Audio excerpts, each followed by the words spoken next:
Tonight, Detroit police are still on the hunt for the man in this sketch. He's wanted for at least 4 sexual assaults. They say the attacks have happened at all hours of the day, and most recent was this weekend. 7 Action News investigator Jim Kirchner live on Detroit's west side with the latest on this case. Jim? Yeah, it happened early yesterday morning, Dave, here along Grand River and Ward.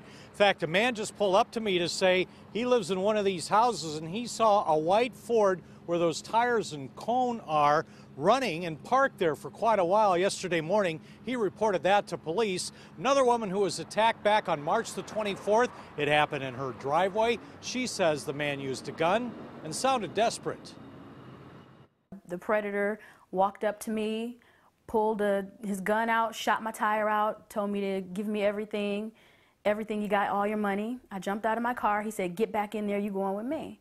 She says she's speaking out by choice to give a voice to victims. She says her attacker fits this description, a black male with his face partially covered, 25 to 40 years old, and other victims have told police he was driving a newer white Ford Taurus.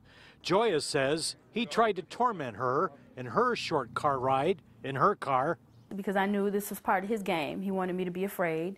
He would point the gun at my head and say, "Does it scare me?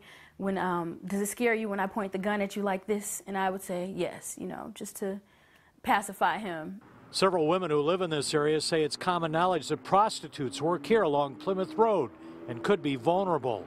Everyday life in Detroit is now at a higher level of awareness in this neighborhood.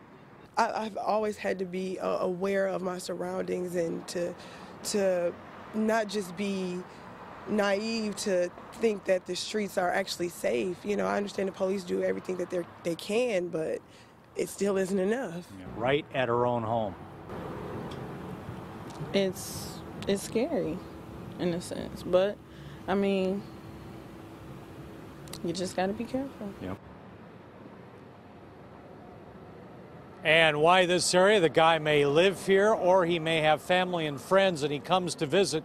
If you recognize him from that sketch, obviously limited, but if you know him, call police or Crime Stoppers.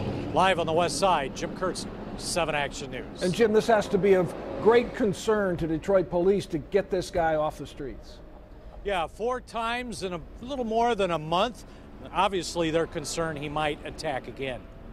All right, Jim, thank you. Jim Kirchner reporting live tonight.